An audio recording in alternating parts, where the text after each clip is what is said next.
بسم اللہ الرحمن الرحیم۔ شروع اللہ کے نام سے جو بڑا مہربان نہایت رحم والا ہے۔ الحمدللہ رب العالمین، والصلاة والسلام علی سید المرسلین، اما بعد فاعوذ باللہ من الشیطان الرجیم، بسم اللہ الرحمن الرحیم۔ قال اللہ سبحانہ وتعالی فی القرآن المجید والفرقان الحمید، والعصر ان الانسان لفی خسر الا الذین آمنوا وعملوا الصالحات وتواصوا بالحق وتواصوا بالصبر۔ وقال الله سبحانه وتعالى في شأن نبيه إن الله وملائكته يصلون على النبي يا أيها الذين آمنوا صلوا عليه وسلموا تسليما۔ مختصر شفاء اللهم صل على سيدنا ومولانا محمد وآله وصحبه سيدنا مولانا محمد وآله وسلم۔ اللہ رب العزت کا پر بہت بڑا فضل و احسان اس بازار نے ہمیں اپنے گھر میں بیٹھ کے اپنا ذکر کرنے، شکر کرنے، اپنے رب کی طرف صلی اللہ علیہ وآلہ وسلم کی شریعت مطابق سیکھنے سکھانے توفیق بخشی ہے۔ دعا ہے رب العزت سے وہ بازار ہمارا یہاں بیٹھنا قبول و منظور فرمائے، اور جو علم یہاں ہم سیکھیں اللہ ذکر کریم اس پر عمل کرنا اور اسے آگے پہنچانا اس کی توفیق مرحمت فرمائے۔ جس طرح کے پچھلی نشستوں میں آپ کو فرائض یاد کرائے گئے تھے، امید ہے کہ انشاءاللہ عزیز تمام دوستوں کو فرائض یاد ہوں گے۔ انشاءاللہ اس کو بھی ہم اس کا بھی احاطہ کریں گے، لیکن فرض کے بعد جو سب سے اولا عمل نماز کے اندر ہے، یعنی فرض کے بعد جس کا سب سے زیادہ درجہ ہے وہ نماز کے اندر واجبات ہے۔ کیا ہے؟ واجبات۔ واجبات کس کو کہتے ہیں؟ یہ ہم پہلے کافی دفعہ اس پر گفتگو کر چکے ہیں۔ قرآن کے اندر جو اصطلاح فرائض کی استعمال کی جاتی ہے اس سے مطلب یہ ہے اللہ سبحانہ و تعالیٰ کا وہ حکم جس کی قرآن کریم میں بالکل براہ راست مومن کو اس کا حکم دیا جاتا ہے، اس کا فرمان جاری کیا جاتا ہے۔ مثال کے طور پر قرآن یہ کہتا ہے اقیموا الصلاۃ، ایمان والو تم نماز کو قائم کرو۔ اب یہاں یہ کیا حکم ہوگا؟ یہ فرض ہو گیا۔ یہ کیا ہو گیا؟ فرض ہو گیا۔ اور پھر قرآن کہتا ہے وآتیوا الزکوٰۃ، کہ تم زکوٰۃ بھی ادا کرو، تو یہ زکوٰۃ کیا ہوگی؟ فرض ہوگی۔ اسی طرح قرآن کریم روزے کا، حج کا اور قربانی کا حکم دیتا ہے، تو اس کی فرضیت کا حکم واضح ہو گیا، اس کی فرضیت کا حکم واضح ہو گیا۔ یہ جتنے بھی ہم نے فرائض پڑھے ہیں ان کا براہ راست قرآن کریم میں حکم ہے، ان کا براہ راست قرآن کریم میں حکم ہے، یعنی تکبیر تحریمہ کہنا، قیام کرنا، ٹھیک ہے۔ اس کی طرح قرآن کی آیت کا پڑھنا، یعنی قرآن کریم کی تلاوت کرنا، رکوع کرنا۔ قرآن کہتا ہے وارکعوا مع الراکعین، قرآن کیا کہتا ہے؟ رکوع کرو رکوع کرنے والوں کے ساتھ۔ اسی طرح قرآن سجدے کا حکم دیتا ہے، اور بے شمار جگہ پہ آیت سجدہ آتی ہے۔ کیا آتی ہے؟ آیت سجدہ آتی ہے۔ اس کا مطلب ہے کہ قرآن کے بعض مقامات ایسے ہیں کہ جہاں قرآن کی قرأت یا سماعت کے دوران ایک سجدہ کرنے پر لازم ہو جاتا ہے۔ اسی طرح قاعدہ یعنی التحیات میں بیٹھنا، اس کا بھی قرآن میں حکم ہے، اس کا بھی قرآن کریم میں حکم ہے۔ اور سلام پھیرنا، یعنی نماز کے بعد نماز کو ختم کرنا، اس کا بھی فرض کا قرآن کریم میں براہ راست مومن کو حکم دیا گیا۔ اس کے بعد جو دوسرا درجہ ہے وہ کیا تھا؟ ہم نے بتایا کہ واجب، یا اس کی جمع کیا ہوگی؟ واجبات۔ بالآخر میں لکھا ہوتا ہے کہ بقایا واجبات ادا کریں، لکھا ہوتا ہے واجبات کے مراد اردو کا لفظ ہے، ہم آرام سے سمجھ سکتے ہیں کہ وہ چیز جس کا کرنا بے انتہا لازم۔ کیا مطلب ہے بے انتہا لازم ہے؟ یعنی فرض جیسا ہی ہے لیکن فرض نہیں، فرض جیسا ہی ہے لیکن فرض نہیں ہے۔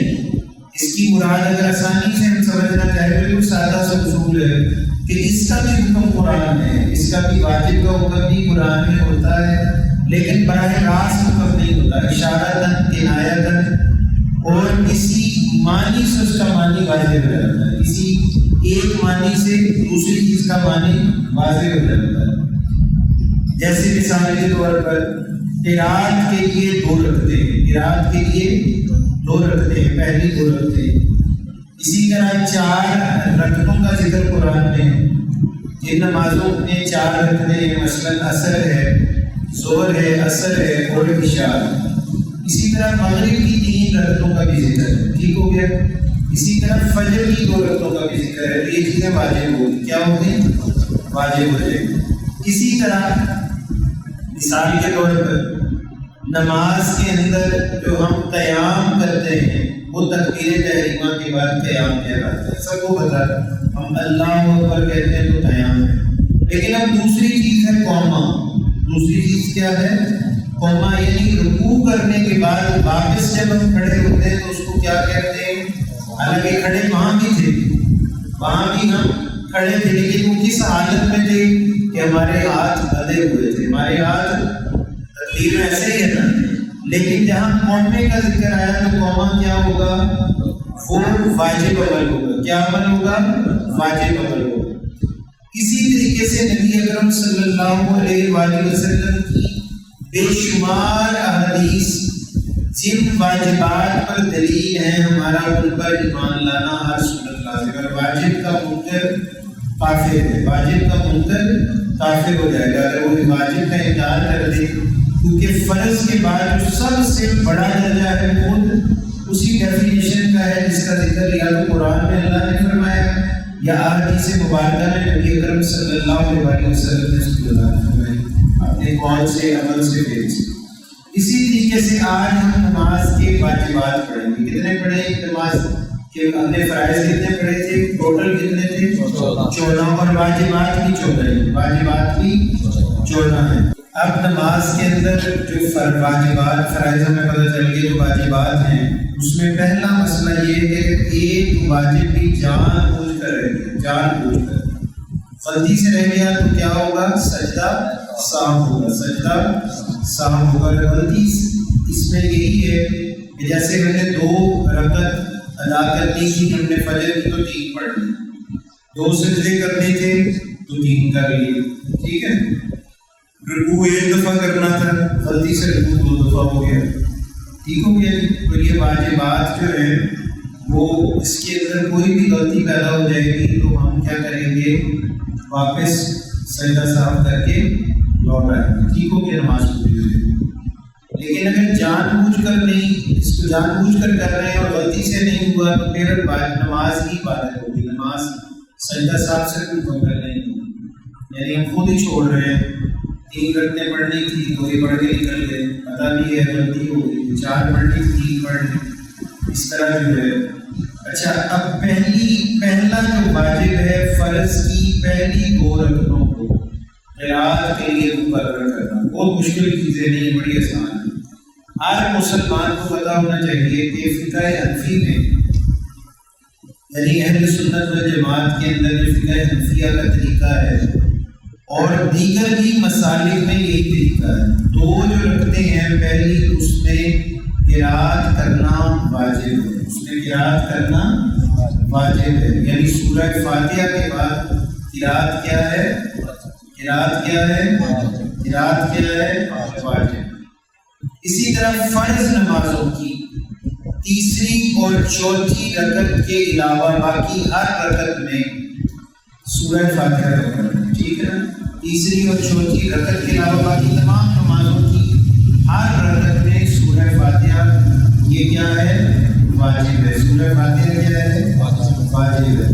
فرض نماز کی تیسری اور چوتھی رکعت کے علاوہ، یعنی یہاں جب امام پڑھے گا تو ہم پھر اس کی قرأت نہیں کریں گے، ہم اس کی قرأت نہیں کریں گے، ٹھیک ہو گیا نا؟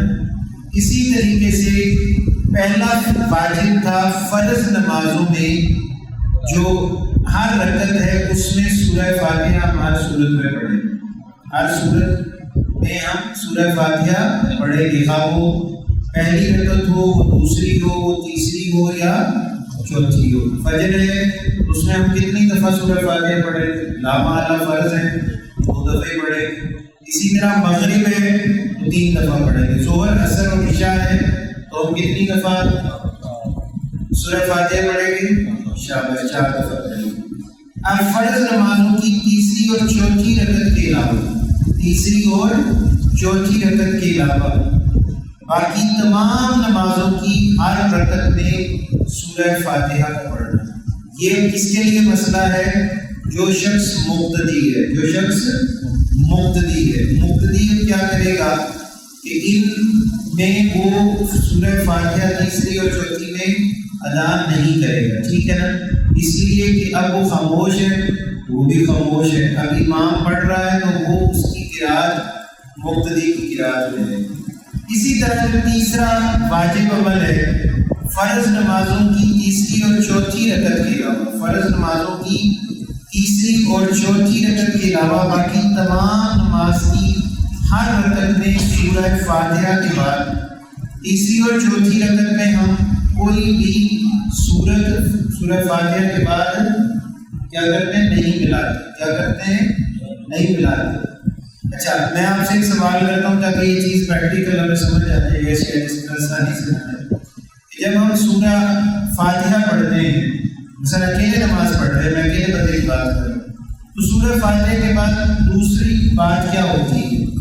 سورت کا ملانا، کوئی بھی سورت ملانا، جیسے یا 3 چھوٹی رکھتے ہیں، سوری آیت ہے، جیسے اِنَّا أَعْطَيْنَاكَ الْكَوْثَرَ فَصَلِّ لِرَبِّكَ وَانْحَرْ إِنَّ شَانِئَكَ وَلَبْتَرْ، ایک ہم نے سورت ملانا یا آیتیں ملانا، کسی بھی بڑی سورت کی 3 آیتیں ملانا، إِنَّا أَنزَلْنَاهُ فِي لَيْلَةِ الْقَدْرِ وَمَا أَدْرَاكَ مَا لَيْلَةُ الْقَدْرِ لَيْلَةُ الْقَدْرِ خَيْرٌ مِنْ أَلْفِ شَهْرٍ۔ اگر یہ 3 آیات مکمل ہو کر اس کے بعد اگر آپ رکوع میں جانا چاہیں تو جا سکتے ہیں، آپ کی نماز مکمل، آپ کی نماز مکمل۔ اگر ٹائم ہے، وقت ہے، پوری سورت ہی پڑھنی ہے، یہ نہیں کہ کل کیا آیات اپنا ارادہ بنا لے، لیکن ایسا کبھی ہو جاتا ہے کہ 3 آیتیں مکمل ہو گئی اور اگلی چوتھی آیت ہمیں بھول گئی، ایسا ہو سکتا ہے، ایسا ہو جاتا ہے، حفاظ سے بھی ہو جاتا ہے، علماء سے بھی ہو جاتا ہے۔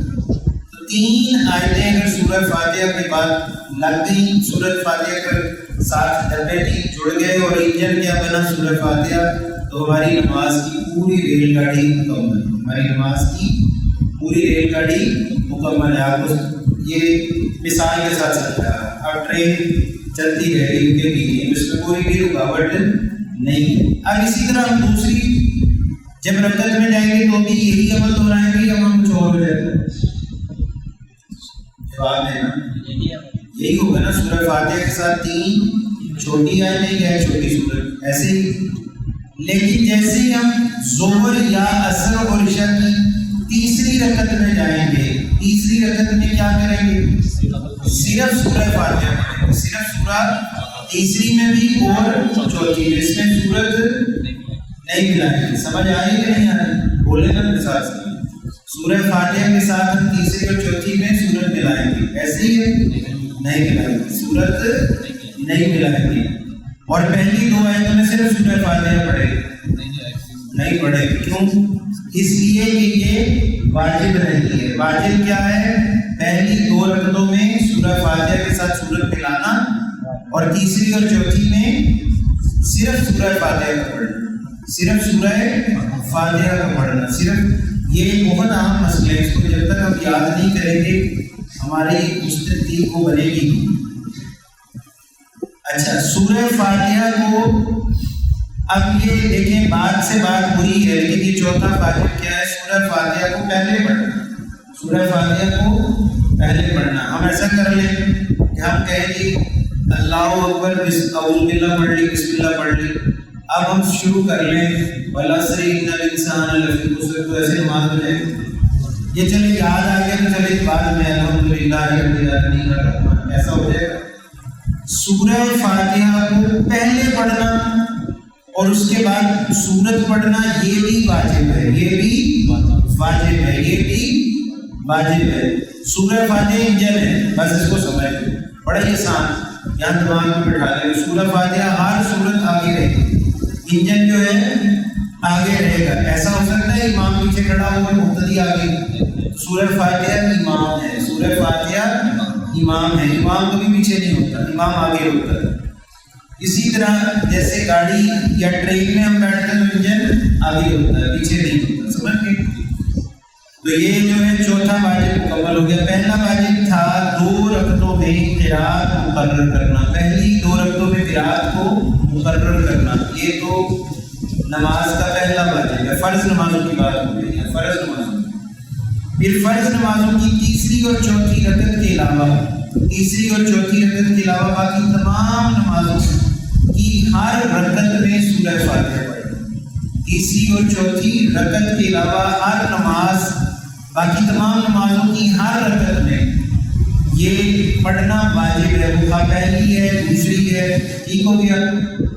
تو باقی تو چلنا ہی چلنا اس طریقے سے کہ اس میں ہمارے سنت موقدہ بھی شامل ہے، اس میں ہماری فطر بھی شامل ہے۔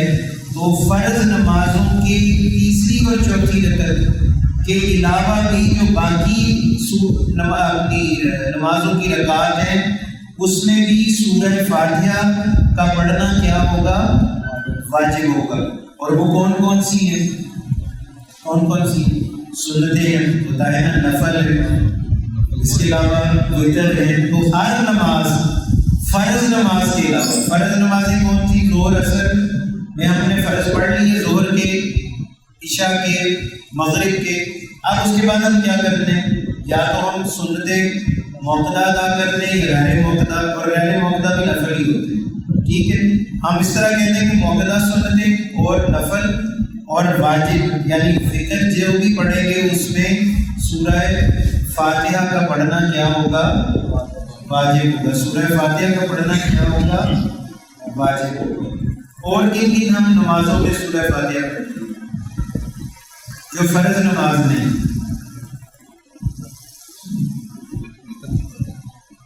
ہو گئے عیدین کی نماز ہے، عیدین میں ہم سورہ فاتحہ نہیں پڑھتے۔ جنازے میں آپ کیا پڑھتے ہیں؟ تو پھر کیوں نہیں ہوتی؟ اس کی کیا وجہ ہے؟ اس کی کیا فرض کفایہ ہے، وہ فرض کفایہ ہے، وہ فرض کفایہ ہے۔ اس میں ایک شخص ادا کر لے گا تو باقی ادا ہو جائے گی۔ اور اس میں اس لیے فرض، اس میں سورہ فاتحہ نہیں ہے۔ ہم نماز جنازہ کہاں سے شروع کرتے ہیں بتائیں؟ ثنا سے کرتے ہیں۔ اس کے بعد کیا پڑھتے ہیں؟ اس کے بعد ہم کیا پڑھتے ہیں؟ درود پڑھتے ہیں۔ درود کے بعد کیا پڑھتے ہیں؟ دعا پڑھتے ہیں۔ اور دعا کے بعد جو چوتھی تسبیح ہے اس کے بعد سلام۔ اس کی ایک وجہ ہے کہ اس میں سورہ فاتحہ نہیں پڑھی جاتی۔ اس میں سورہ فاتحہ کیوں نہیں پڑھی جاتی؟ اس لیے کہ نہ اس میں رکوع ہے، نہ اس میں سجدہ ہے، نہ اس میں رکوع ہے۔ وہ اصل میں نماز جنازہ دعا ہے، نماز جنازہ دعا ہے، یعنی یہ اس بات کو سمجھ لیں۔ اور جس نماز کے اندر رکوع آ جائے گا اور سجدہ آ جائے گا، بڑا ہی آسان طریقہ، اس میں سورہ فاتحہ کیا ہو جائے گی؟ واجب ہو جائے گی۔ اس میں سورہ فاتحہ واجب ہو جائے گی، اس میں سورہ فاتحہ واجب ہو جائے گی۔ ہم صلاۃ التسبیح پڑھتے ہیں، اس میں سورہ فاتحہ نہیں پڑھتے ہیں۔ کیوں پڑھتے ہیں؟ کہ اس میں کیا کیا ہے؟ رکوع بھی ہے اور اس میں سجدہ۔ اب موٹی بات سمجھ میں آ گئی، اب کبھی غلطی نہیں کریں گے۔ جس نماز میں رکوع و سجود ہے اس کا مطلب ہے اس کے اندر واجب کیا چیز ہوگی؟ سورہ فاتحہ، سورہ فاتحہ۔ اس کے بعد جو واجب ہوگا وہ اس کے ساتھ 3 آیات ملا دینا، 3 آیات ملا دینا پہلی 2 رکعتوں میں، پہلی 2 رکعتوں میں۔ فرض نمازوں کی بات ہو رہی ہے یہاں، فرض نماز، ٹھیک ہو گیا؟ مشکل نہیں، بڑا آسان ہے، انشاءاللہ اس کو اور آسان کریں گے، تھوڑا پہلے پڑھ لیں۔ 3 آیات ہو جائیں، کیا بڑی آیت ہو جائے، پچھلی دفعہ بھی سمجھا دیا تھا کہ اگر ایک 3 آیتیں نہیں تو بڑی آیت یعنی آیت الکرسی پڑھ دی تو 3 آیتیں پڑھنے کی ضرورت سورہ فاتحہ کے بعد نہیں ہے، ایک آیت الکرسی کافی ہو جائے گی۔ یا ایتھا النفس المطمئنہ ارجعی الی ربک راضیۃ مرضیہ وادخلی فی عبادی وادخلی جنتی، ایک آیت ہے، اور ایک آیت کی کتنی آیتوں کی مقدار میں ہے؟ 3 آیتوں کے برابر ہے، 3 آیتوں کے برابر۔ اگر آپ کسی مجلس میں جائیں، محفل میں جائیں، وہ کہے جناب یہاں 3 روٹیاں دے دیں، 3 روٹیاں ایک بندے کو دے دیں، 3 روٹی کتنی ہوگی؟ ایک نان کے برابر، ایک روٹی کے برابر ہے، لیکن ایک روٹی بڑی آ جاتی ہے، اتنی بڑی روٹی آتی ہے، تو کیا وہ ایک روٹی کتنی روٹیوں کے برابر ہو جائے گی؟ 3 روٹیوں کے برابر ہو جائے گی۔ تو آپ کو 3 ملنی چاہیے کہ 1 ملنی چاہیے؟ تو اسلام نے بھی ایسا ہی کیا کہ جو آیت، ایک آیت اگر 3 آیتوں کے برابر چلی جائے گی، 3 آیتیں کی وہ قائم مقام ہو جائے گی، ٹھیک ہے؟ 3 آیتوں کے قائم مقام، یعنی کم از کم اسلام ہے مسلمان کو اتنی قرآن آتی ہو کہ اس کو ایک بڑی آیت یا کم از کم 3 چھوٹی آیتیں سورہ فاتحہ کے بعد آنی چاہیے، سورہ فاتحہ کے بعد آنی چاہیے۔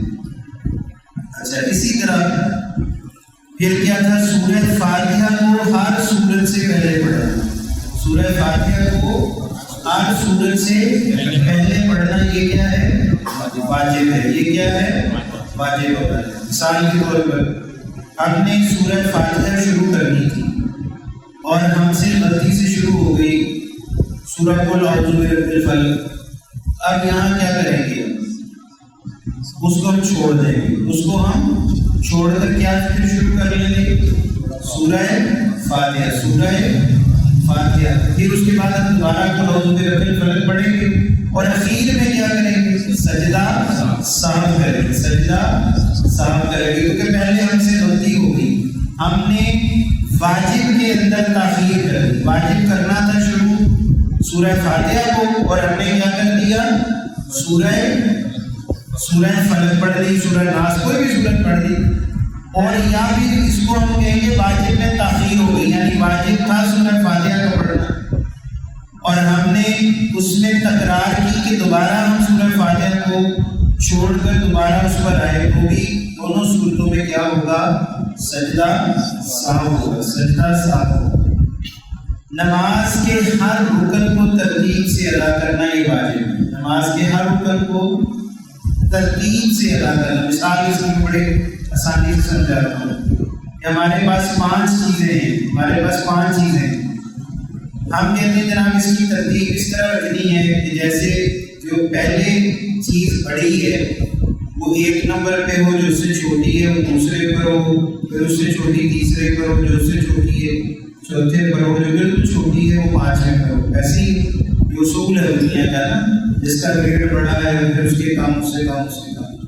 تو نماز کے اندر جو سب سے بڑا عمل ہے، سب سے بڑا عمل وہ نماز کے اندر داخل ہونا اور اس میں تکبیر تحریمہ یعنی اللہ کی کبریائی کا بیان کرنا اور ہاتھ باندھ لینا، ٹھیک ہے؟ یہ ایک عمل ہے بہت بڑا، اس کی فضیلت بہت بڑی ہے۔ پھر اس کے بعد جو دوسرا درجہ مثال کے طور پر آیا ہے، تکبیر تحریمہ ہم نے پڑھ لی، قیام کر لیا، پھر دوسرا عمل ہمیں کیا کرنا تھا کہ ہم نے یہاں کرنا تھا قیام، کیا کرنا تھا؟ قیام۔ فرض میں یہی تھا نا، تکبیر تحریمہ، قیام کرنا، اور پھر اس کے بعد کیا تھا؟ قرآن کی 1 آیت یا 3 آیتیں پڑھنا۔ یہ ترتیب ہے، اس ترتیب کو پھر رکوع کرنا، پھر سجدہ کرنا، یہ ترتیب تھی۔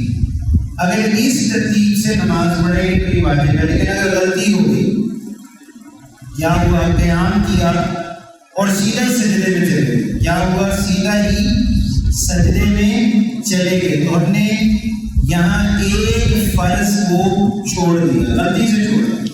پھر اب ہمیں چونکہ وہ رہ گیا، یاد ہی نہیں رہا، ہمیں یاد آیا، فٹافٹ اب یاد آ گیا کہ اب کیا کریں، تو ابھی واپس نہیں پلٹنے کا ٹائم، تو سجدے میں آپ چلے گئے، یہ نہیں ہوگا سجدے سے واپس لوٹے پھر رکوع کریں پھر یہ کریں، نہیں، اب وہ ایک ترتیب غلط ہو گئی، ایک ترتیب غلط ہو گئی، آپ نے غلطی سے نہیں کی، آپ نے اس کو جان بوجھ کے نہیں کیا، عادتاً نہیں کیا، بھائی ہماری عادتاً ہو گئی، سوری عادتاً کی نیتاً نہیں اثر کیا، تو اب یہ تھا کہ عادت تو یہی ہے کہ ہر بندے کو پتا پہلے رکوع کرنا ہے پھر سجدہ کرنا ہے، لیکن پہلے کیا ہو گیا؟ سجدہ ہو گیا۔ قیام کے بعد کیا ہو گیا؟ اور کیا چیز رہ گئی؟ رکوع رہ گیا۔ تو یہاں کیا ہوگا؟ نماز کے اخیر میں سجدہ سہو ہوگا، سجدہ۔ یہ 5 رکن جو ہیں یہ واجبات کی، اور چھٹا جو ہے قوما یعنی رکوع سے اٹھ کر، رکوع سے یعنی نکلیں گے تو کیا کریں گے؟ سیدھے کھڑے ہوں گے۔ قیام نہیں تھا، میں نے پہلے بتایا کہ قیام کیا ہے؟ ہاتھوں کا باندھنا، اور نماز میں رکوع کے بعد کھڑے ہونا اس کو کیا کہتے ہیں؟ قوما۔ کیا کہتے ہیں؟ قوما۔ قوما جو ہے وہ واجب ہے، کیا ہے؟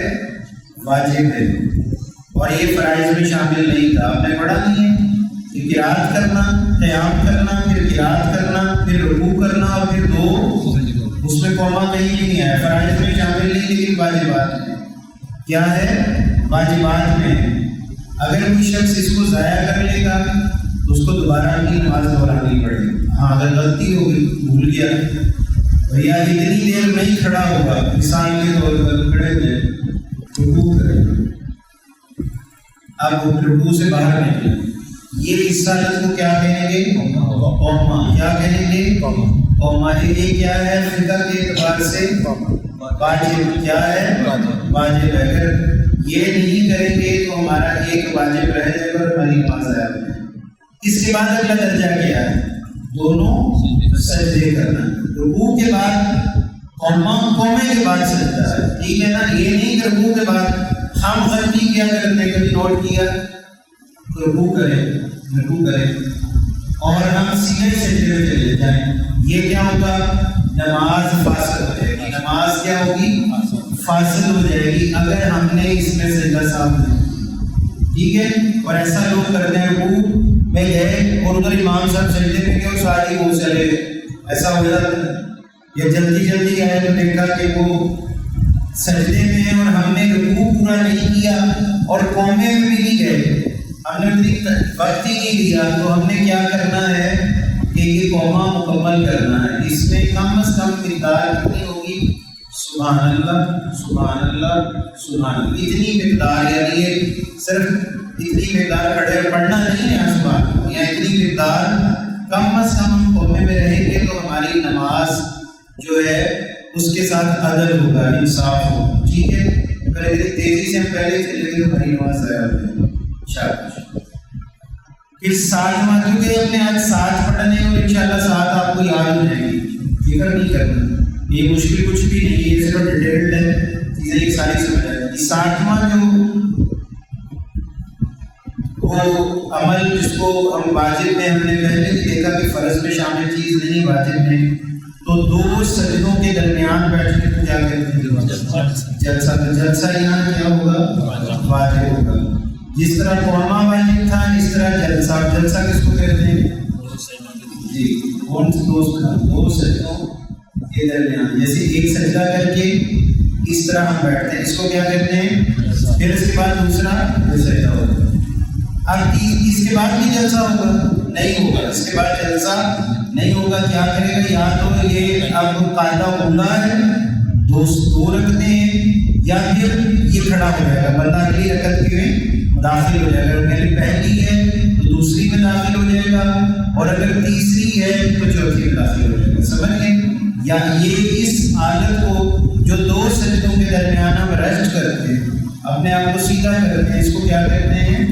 جلسہ۔ ہم سنتے ہیں نا وہاں جلسہ ہے، یا جلسہ عربی میں اس طرح بیٹھنے کو 2 سجدوں کے درمیان جو وقت ہے لینا، اس کو کیا کہیں گے؟ جلسہ۔ اب پہلی جو چیز ہم نے پڑھی ہے وہ ہے فرض نمازوں میں پہلی 2 آیات یعنی رکعتوں میں قرات کو مقرر کرنا، یہ کیا ہے؟ واجب ہے۔ یہ کیا ہے؟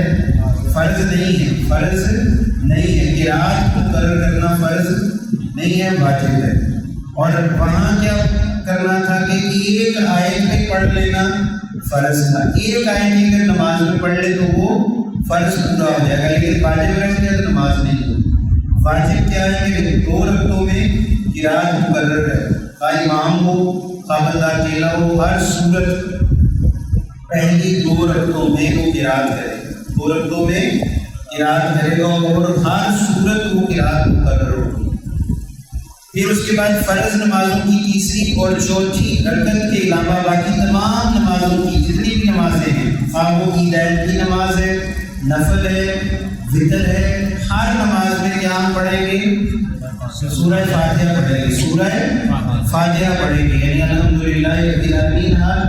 یہ دوسرا واجب ہے. تیسرا کیا ہے؟ تیسری اور چوتھی رکعت کے علاوہ تمام نمازوں میں ہر رکعت میں سورہ فاتحہ کے بعد 3 چھوٹی آیتیں، یعنی ہر نماز جو بھی نماز ہم پڑھ رہے ہیں اس میں پہلی جو 2 رکعتیں ہیں اس میں سورہ فاتحہ کے بعد ہر صورت میں ہم نے قرات کرنی ہے، خواہ 1 آیت ہو یا 3 آیت. سمجھ آ گئی؟ یہ واجب عمل ہے. یہ کیا ہے؟ واجب عمل ہے. فجر میں تو 2 ہی رکعتیں، مغرب میں کیا کریں گے؟ ہم 3 ہی رکعتوں میں سورہ فاتحہ بھی پڑھیں گے اور قرات بھی کریں گے. ایسے ہی پہلی 2 میں ہم ادا کریں گے. کیوں؟ اس چیز کی وجہ کیا ہے؟ واجب ہے. کیا ہے؟ اور تیسری میں واجب صرف سورہ فاتحہ ہی، سورہ فاتحہ پڑھیں گے. اور پھر اس کے بعد کیا کریں گے؟ ہم چوتھی رکعت میں چلے جائیں گے، سلام کر دیں، مکمل کر دیں، 3 فرض مکمل ہو گئے. ٹھیک ہو گیا. اسی طرح ہم جناب عشاء میں، چونکہ عشاء میں بڑا ٹائم ہے تو ہم تیسری رکعت میں بھی سورہ فاتحہ کے بعد قرات کریں گے. ایسے ہی کیوں نہیں کریں گے؟ ٹائم ہے، آرام سے کریں. فرض کی پہلی 2 رکعتوں میں سورہ فاتحہ پڑھنی تھی اور واجب کیا تھا؟ 1 آیت یا 3 چھوٹی آیتیں. اور پھر تیسری اور چوتھی رکعت میں صرف کیا پڑھنا ہے؟ سورہ فاتحہ. سورہ فاتحہ اس میں کوئی بھی صورت نہیں بنانی. تو یہ سب کو پتا تھا. اللہ تو میں 3 واجبات پتہ چل گئے، 4 پتہ چل گئے. 3 چل گئے. چوتھا واجب کیا ہے؟ سورہ فاتحہ کو ہر صورت سے پہلے پڑھنا. سورہ فاتحہ کو ہر صورت سے پہلے پڑھنا ہے. یعنی پہلی صورت ہر رکعت میں جو ہوگی وہ کون سی ہوگی؟ ہمارا انجن کون سا ہوگا؟ سورہ فاتحہ. باقی ڈبے اس کے بعد لگے گی. ترتیب یہی ہوگی. سمجھ آ گئی؟ ABCD کی ترتیب الگ، بے کی ترتیب وہ نہیں بدلی جا سکتی. الف یہاں پر سورہ فاتحہ اور باقی بے جی کوئی بھی لگاتے ہیں، وہ اس کی ہمیں کوئی اس میں قدر نہیں ہے. لیکن الف کا یہاں جو حرف ہے وہ پہلے ہر صورت آخر میں. اب 5واں کیا تھا کہ ہر رکن کو ترتیب سے پڑھنا، ہر ترتیب سے ادا کرنا، ہر رکن. جیسے میں نے بھی سمجھایا کہ قیام ہے تو قیام سجدے سے پہلے ہے، رکوع سے پہلے ہے، رکوع سجدے سے پہلے، سجدہ 2 سجدوں سے پہلے، پہلا سجدہ دوسرے سجدے سے پہلے. ایسی ترتیب ہے. یہ نہیں ہوگا کہ ہم کہیں کہ میں یہ دوسرا سجدہ کر رہا ہوں، سجدہ یہ 2 سجدے کریں گے تو ہمارے سجدے مکمل ہوں گے. رکوع 1 ہے اور سجدے کتنے؟ نماز میں 2 میں. نماز میں ہر رکعت میں کتنے سجدے؟ 2 ہے نا. بولے نا، پڑھتے نہیں روز.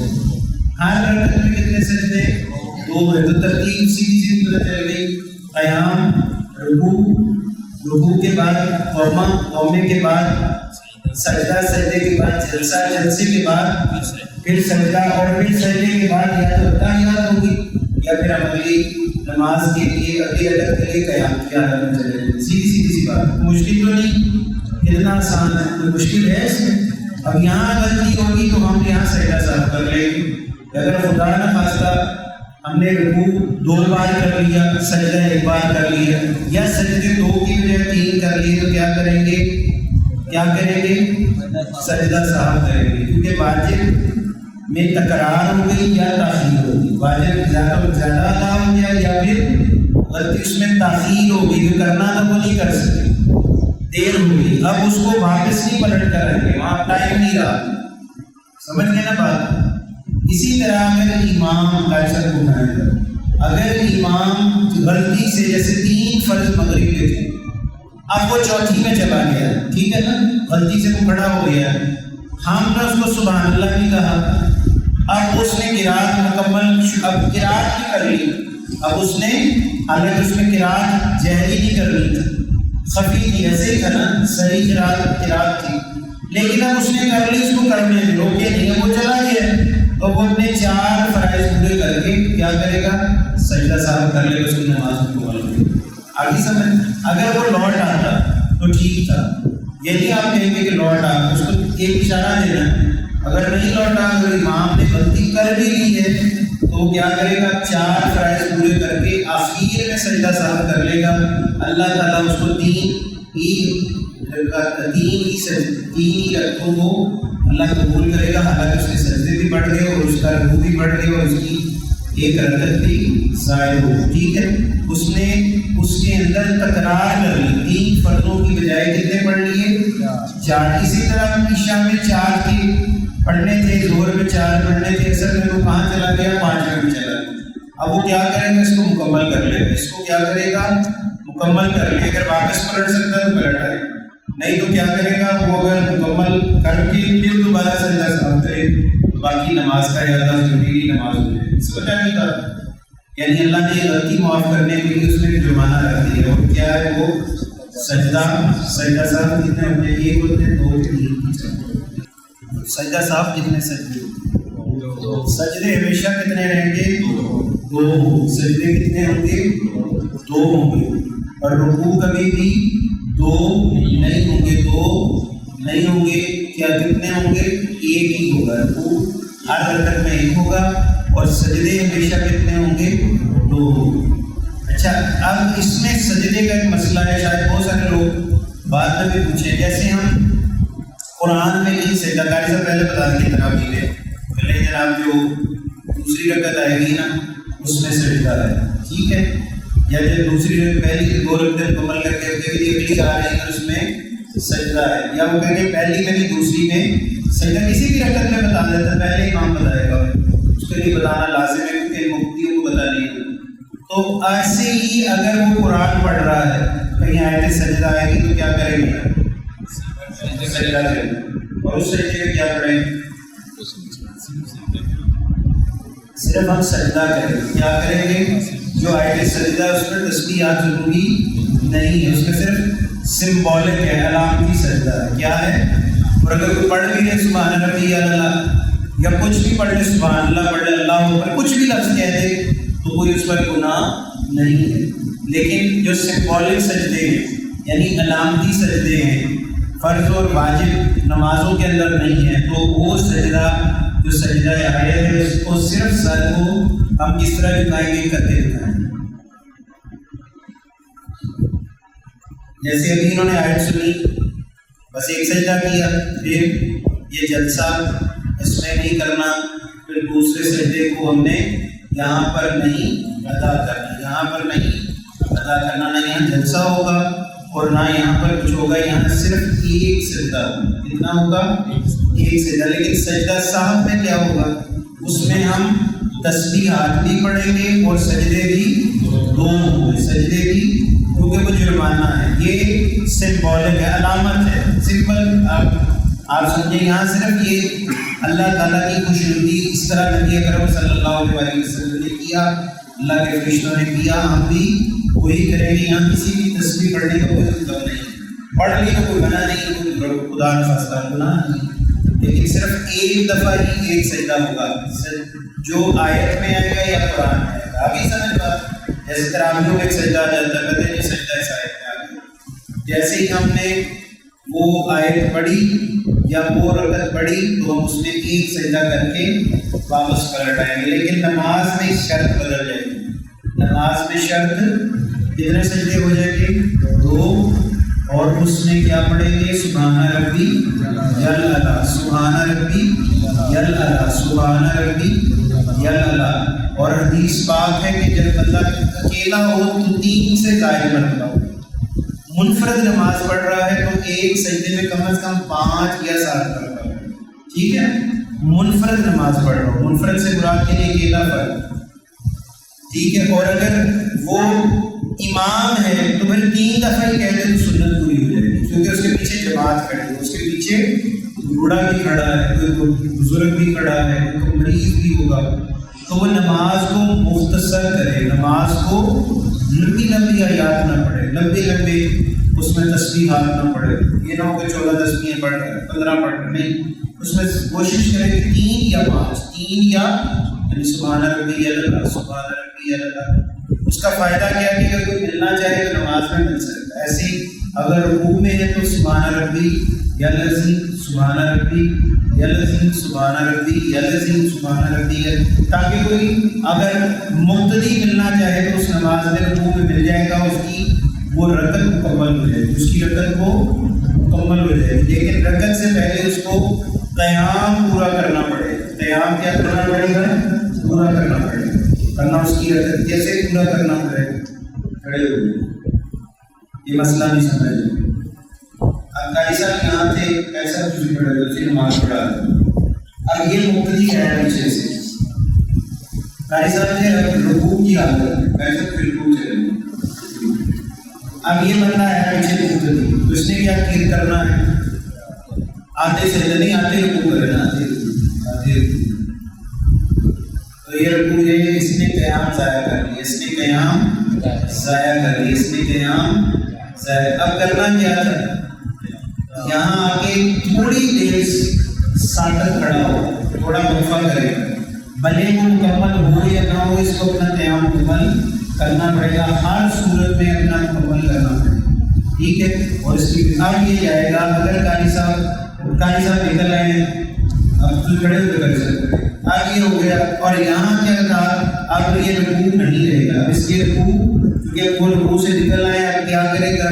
یا تو یہ انتظار کرے اور یا بس نماز میں شامل ہو کے سیدھا سجدے پہ چلا جائے، ٹھیک ہے۔ لیکن اس صورت میں بھی قیام اپنا مکمل کرے گا، قیام اپنا ایسے نہیں آتا ہے سیدھا سجدے پہ اٹھا نہیں ہو جائے گا، بلکہ تھوڑا قیام کر کے تکبیر تحریمہ پڑھ کے تھوڑی دیر انتظار کر کے وہ سجدے میں داخل ہو جائے، ٹھیک ہو گیا۔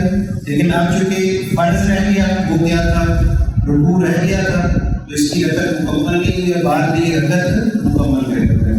مسئلہ سمجھ آیا کہ نہیں ہے؟ سمجھ آئی کی بات؟ اگر نہیں ہے تو سمجھ لیں،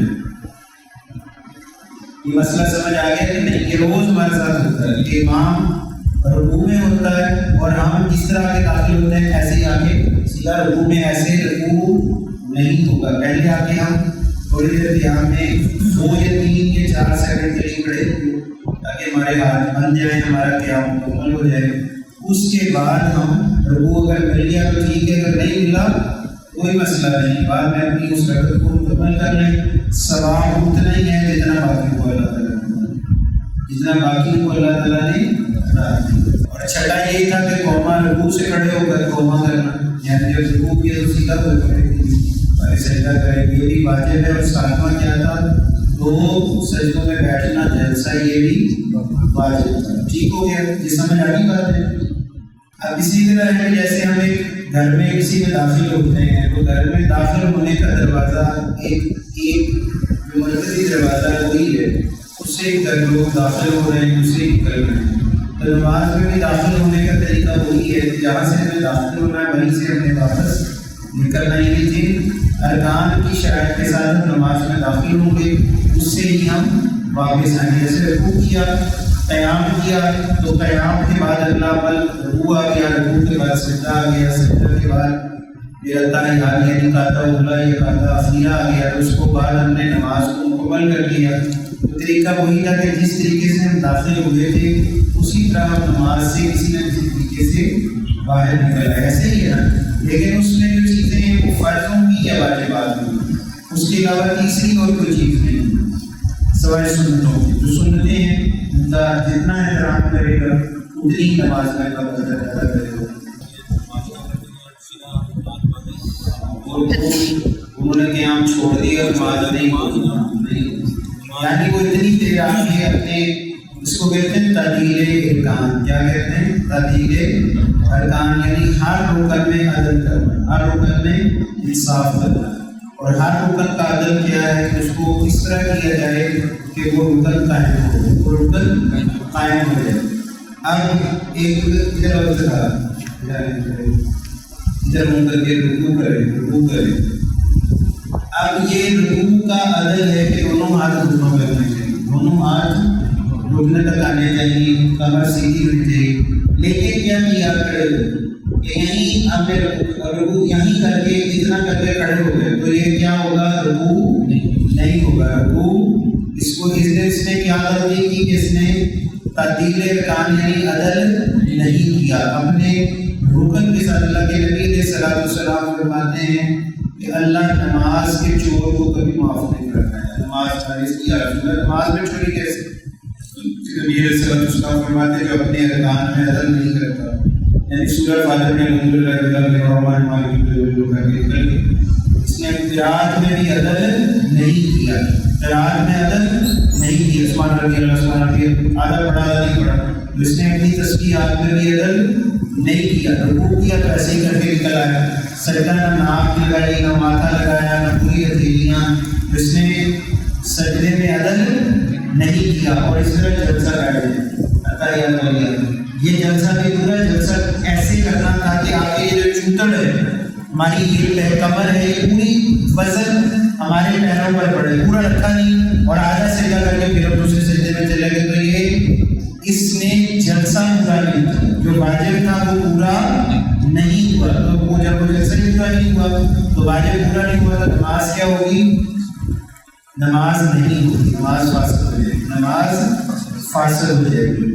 انشاءاللہ اگلی ہم چند نشستوں میں عورت اور مرد کی نماز کے جو اصل مسئلہ ہے وہ بھی بتائیں گے کہ ایسی نماز نہ پڑھی جائے جیسی عورت پڑھتی. مرد اور عورت کی نماز کی ادائیگی میں فرق ہے، نماز کی ادائیگی میں فرق ہے، کیونکہ عورت کی نماز مختلف ہے، طریقہ سارا وہی ہے، لیکن صرف اس کے جسمانی اعضاء کا طریقہ مختلف ہے اور مسلمان مرد کے جسمانی اعضاء کے رکھنے کا طریقہ الگ ہے. ٹھیک ہے، قیام میں بھی فرق ہے، اسی طریقے سے سجدے میں بھی فرق ہے اور اسی طرح تحیات میں بھی فرق ہے. ٹھیک ہے، یہ بنیادی چھوٹی چھوٹی بات ہے.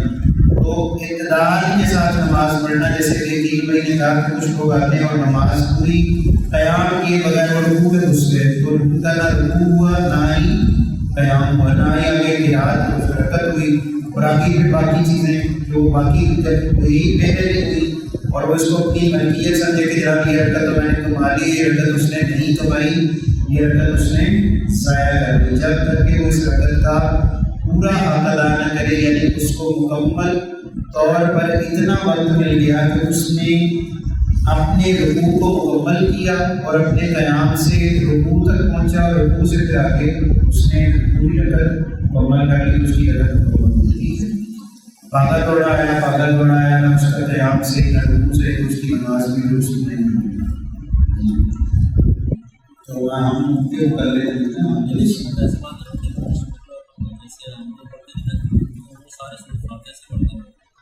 ابھی ان کا عمل ہے اس میں، لیکن ہمارے یہاں ہماری نمازوں میں جو میں نے عرض کی کہ نماز جنازہ کیا چیز ہے؟ دعا ہے. کیا ہے؟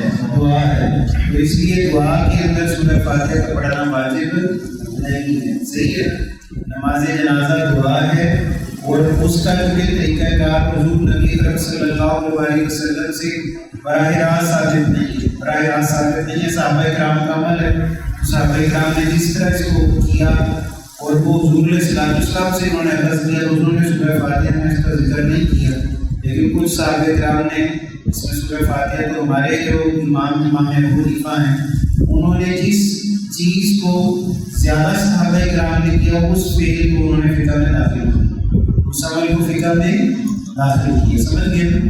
تو جس عمل کو نبی اکرم صلی اللہ علیہ وسلم نے تصحیح کی اور اخیر زمانے تک کیا، کچھ چیزوں کو نبی کریم صلی اللہ علیہ وسلم نے پہلے زمانے میں کیا، درمیانی زمانے میں کیا، لیکن اخیر میں نہیں کیا. امام ابو حنیفہ رحمۃ اللہ علیہ اس عمل کو بھی نہیں کیا. جس زمانے کو حضور نے شروع سے لے کر اخیر تک کیا یا تصحیح کیا اس عمل کو فقہ حنفی کا حصہ بنایا. ٹھیک ہے، اسی طرح یہ جو مسئلہ ہے رفع الیدین کا، یہ ابتدائی زمانے میں تھا، بعد میں رفع الیدین ترک کر دیا گیا کیونکہ اس کی بہت ساری پیچھے حکمتیں تھیں. اسلام میں مسلمانوں کو جو حکم ہے وہ یہی ہے کہ وہ کسی نہ کسی امام کی تقلید ضرور کریں. اہدنا الصراط المستقیم صراط الذین انعمت علیہم، یا اللہ مجھے ان کا رستہ عطا فرما جن پر تیرا انعام.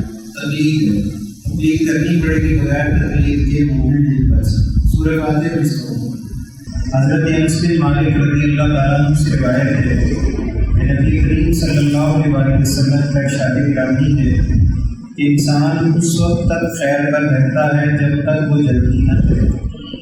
عرض کی یا رسول اللہ صلی اللہ علیہ وسلم جلد بازی سے کیا ہوگا؟ فرمایا بندہ یوں کہنا شروع کر دے کہ میں نے اپنے پروردگار سے اتنی دعائیں کی لیکن اس نے قبول نہیں. یعنی اس حدیث پاک کی شرح یہ ہے کہ نبی اکرم صلی اللہ علیہ وسلم فرماتے ہیں کہ جب تک مومن اللہ سے دعا کرتا رہتا ہے خواہ وہ قبول ہو یا نہ ہو تو وہ جلدی نہ کرے، وہ جلدی نہ کرے. ہاں یہ ضرور کہ اللہ اس کو قبول فرما لے، لیکن جلدی سے مراد یہ ہے کہ وہ دعا کرنا نہ چھوڑ دے یا دعا سے مایوس نہ ہو جائے. کیونکہ اللہ تعالیٰ نے نبی کریم صلی اللہ علیہ وسلم کو یہ بات حکمن فرمائی ہے کہ جب مومن کو اللہ تعالیٰ دنیا میں کسی چیز کا بدل نہیں دیتا تو اللہ اس کو اس کا آخر کا بدل ضرور عطا کرتا ہے. نبی اکرم صلی اللہ علیہ وسلم فرماتے ہیں تم دعا کرو اللہ عطا کرے نہ کرے، ہر دونوں صورتوں میں اللہ اس کو بدل عطا فرمائے گا. اسی طرح نبی کریم صلی اللہ علیہ وسلم کچھ صحابہ کرام ہیں جنہوں نے اللہ کے حبیب علیہ السلام سے کچھ چیزوں کے بارے میں استفسار کیا، یعنی سوال کیا یا ایسا عمل کیا جس کے بارے میں قیامت تک کے لیے ہر مسلمان کی رہنمائی ہو. ایک دن نبی کریم صلی اللہ علیہ وسلم سامنے سے تشریف لا رہے تھے اور دوسری طرف سے سیدنا ابو ہریرہ رضی اللہ تعالیٰ عنہ تشریف لائے تھے، یعنی حضور علیہ السلام سے آمنا سامنا ہو گیا. آپ علیہ السلام کی ان سے یہ عادت تھی، یعنی حضور کو دیکھ کر کیا کیا کرتے تھے، دل لگی فرماتے. کیا کرتے تھے؟ دل لگی فرماتے تھے. یعنی آپ ان کی طرف بڑھ کر ہاتھ پھیلایا کرتے، جیسے ہمارا کوئی دوست ہو اس سے محبت ہو تو ہم اس سے ذرا زیادہ قریب ہو جاتے ہیں، گلے لگاتے ہیں، پیار کرتے ہیں، مسافہ کرتے ہیں، معاملہ کرتے ہیں. اللہ کے نبی علیہ السلام حضرت ابو ہریرہ سے بڑی شفقت فرماتے تھے، بہت زیادہ آپ قربت من کو رکھتے تھے، قریب رکھتے تھے. جیسے ہی قریب کرنے لگے تو حضرت ابو ہریرہ رضی اللہ عنہ اپنا ہاتھ کھینچ لیا، ایسے کر دیا، ایسے ہاتھ دبا لیا. آپ علیہ السلام نے پوچھا تم ایسا کیوں کرتے ہو، ہاتھ پیچھے کیوں کیے؟ عرض کی یا رسول اللہ میں ابھی بھی اپنی بیوی سے مل کر آیا ہوں، یعنی اجازت ہے، پھر بھی پاک نہیں. اللہ کے حبیب علیہ السلام سے جب یہ آپ نے ان سے پوچھا، عرض کی یا رسول اللہ میں نے غسل نہیں کیا، پاک نہیں، اور آپ کے دستے مبارک پاک ہے اور میں انہیں نہیں چھو سکتا. تو اللہ کے حبیب علیہ السلام نے فرمایا مومن کبھی بھی جسم مومن یعنی تم ناپاک، یعنی تم پر غسل واجب ہے، تم خود ناپاک، تمہارے ہاتھ ناپاک نہیں، تم مجھے چھو بھی سکتے ہو اور میں بھی تمہیں چھو سکتا ہوں. کہ ہاتھ پہ کوئی ایسی غلاظت نہیں لگی، ہاتھ صاف ہے. تو نجاست کا تعلق تو قرابت سے تھا، مباشرت سے تھا. تو وہ اس حالت میں تم نے ابھی چونکہ غسل نہیں کیا تو نجس پھر بھی نہیں، ناپاک ہو، نجس نہیں. ناپاک کا ہونا اور غسل کر کے پاک ہوں گے، لیکن نجاست نہیں ہے. کہ نجس ہونے سے مراد یہ نہیں ہے کہ تمہیں ہاتھ کوئی لگائے تو وہ ناپاک ہو جائے. نجس اسی چیز کو کہتے ہیں جس کو ہم ہاتھ لگائیں تو ہم بھی ناپاک ہو جائیں. تو حضور نے سلسلے میں فرمایا کہ تم نجس نہیں ہو، اور اگر چلتی پانی پیے تو اس کے جوٹھے سے بھی پانی پیا جا سکتا. اگر ایک گلاس میں چلتی شخص پانی پی لے یعنی مومن ہو تو دوسرا شخص بھی اس سے پانی قربان جائے. اب ہم اپنی حالت دیکھیں اور اللہ کے حبیب صلی اللہ علیہ وسلم روشنی کریں.